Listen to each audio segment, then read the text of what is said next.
Coklat Pasir Pantai Bibir Ibu, karya Maya Sandita. Aku adalah buih, ibuku pantai dan ayahku lautan.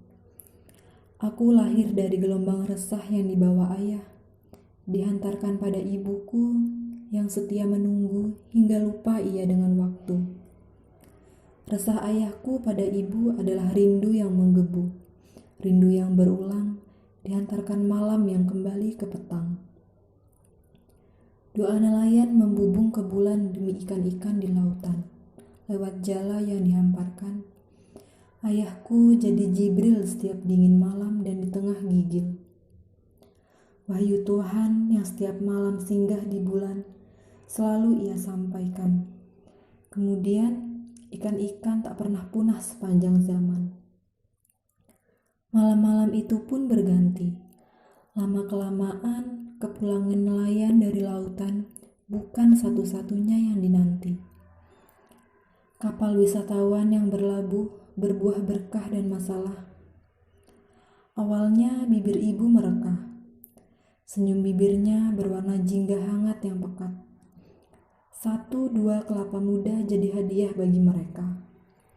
Pelepas dahaga setelah puas berselancar dengan ombak yang menggila. Ayah sedang cemburu rupanya. Ternyata rasa yang ada di dada ayahku bukan hanya cemburu. Gelisah memburu bersama rasa takut tentang apa saja yang bisa terjadi pada ibu. Benar saja, mereka mengubah laut biru menyeluruh jadi keruh. Mengubah bibir ibu yang merah muda pucat menjadi coklat. Penyakit-penyakit ditinggalkan di darat. Malam-malam berikutnya, doa nelayan masih terdengar ketika berlayar. Doa ayahku ikut terbentang kala itu. Izinkan aku merengkuh istriku lebih rapat dan menciumnya lebih dalam. Barangkali dengan begitu, sakitnya bisa kusembuhkan. Biar sampah-sampah kutelan tak akan kumuntahkan. Tapi Tuhan tak pernah mengabulkan. Ayahku pikir Tuhan masih memberi mereka kesempatan. Meski di garis-garis pantai mereka meninggalkan dosa yang ibuku tak pernah mengadukannya. Pada beberapa waktu, ayahku pulang membawa hatinya yang sendu. Ia pelan-pelan mendekati ibu. Kali ini aku tak dibawanya serta. Tinggallah bersama gelombang, katanya. Aku tak lain hanya bisa mengiyakan. Tidak ada buih semalaman. Meskipun kata ayah, sebelumnya hidup ini mesti seimbang. Ada kata pergi dan pulang. Ada yang mesti terus dibawa bersama. Ada yang harus tidak ikut serta. Tapi aku adalah sesuatu yang nyata. Aku menjadi bukti yang terang bahwa mereka benar tidur seranjang.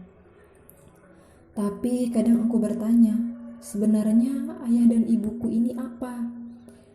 Mengapa ayah tak lelah mengantarku pada ibu dan membawaku kembali pulang? Apa ayah tidak lelah melakukannya berulang-ulang? Ya memang, perjalanan selalu penuh dengan cerita ayah. Tentang bagaimana ikan-ikan bertelur dengan banyak demi anak-anak nelayan, yang mana setelah sampai pada ibu, kuceritakan padanya. Ibu akan membalas tentang doa apa yang hari ini ia dengar dari para istri. Doa yang amat panjang dan jadi bukti bahwa ada kata tunggu dan setia pada pantainya yang telanjang. Tidak pernah kutanyakan kegelisahanku pada ayah atau ibu. Ayah tentu akan marah dan badainya bisa saja membuat perahu-perahu di tengah badai patah. Jika kutanyakan pada ibu, aku takut ia sendu dan terkikislah tepian pantai itu karenaku. Aku memang sering mengadu pada ibu, sebab bila pun marah, suara ibuku tak segemuruh suara ayah. Lirih dan tak sedikit pun ada amarah. Kadangkala aku tidak ingin kembali ke lautan dan tetap tinggal di tepian. Hanya saja ranji keluarga melekat pada ayah. Jadi, aku dikenali sebagai buih ombak laut, bukan buih bibir pantai. Pada suatu temaram, setelah surya tenggelam dan lampu-lampu nelayan mulai dinyalakan, ibuku mendengar suara bersaut-sautan. Deburan ombak terdengar lebih kasar. Karang seperti berulang-ulang ditampar. Aku tak mengerti apa salah isi lautan kali ini. Ikan-ikan jadi mabuk dan mati. Mengapung ia di permukaan samudra. Susah payah ke pantai, kubawa beberapa. Pada ibu, lantas aku bercerita. Apa yang terjadi, Bu? Mengapa ayah begitu marah? Apa gerangan yang tempo lalu kalian bicarakan?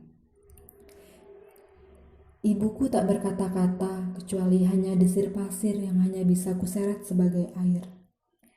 Perahu nelayan berbalik arah seketika. Istri-istri mereka sudah menunggu dan berjaga dengan rasa cemas yang luar biasa. 3-4 perahu berhasil merapat sampai ke darat.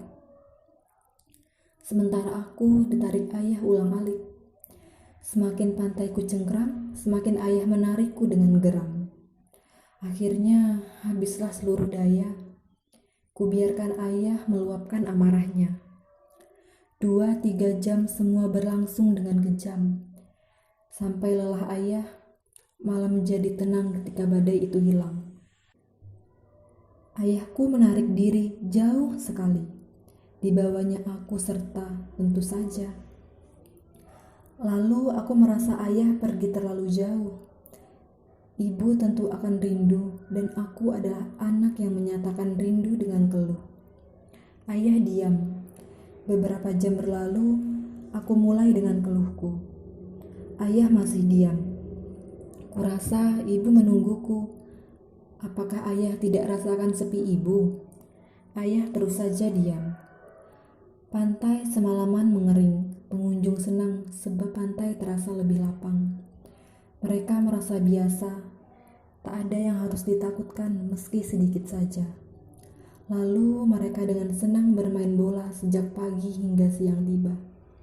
Sedang ayah akhirnya muak juga dengan keluhku dan dadanya jadi penuh. Kenapa kau keras kepala seperti ibumu?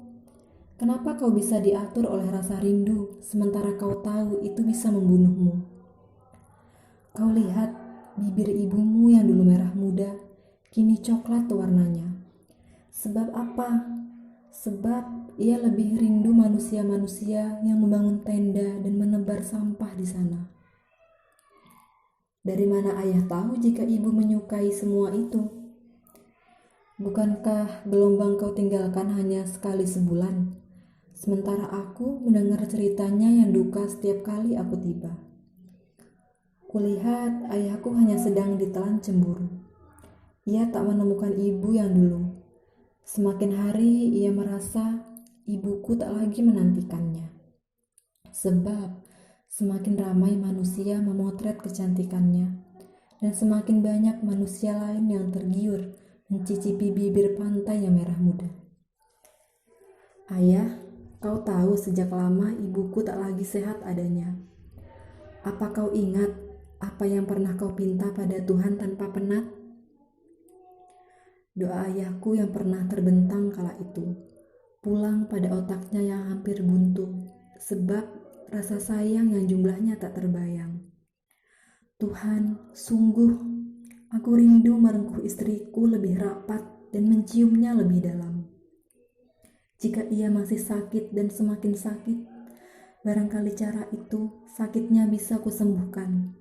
Biar sampah-sampah kutelan, tapi apa yang mesti kukembalikan akan kupulangkan.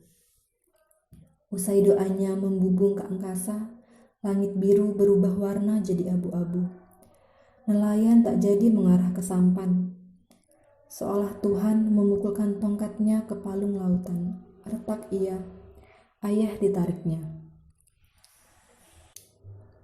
Ibuku dengan bibirnya yang coklat merasa ayah mengubah hamparannya yang hebat.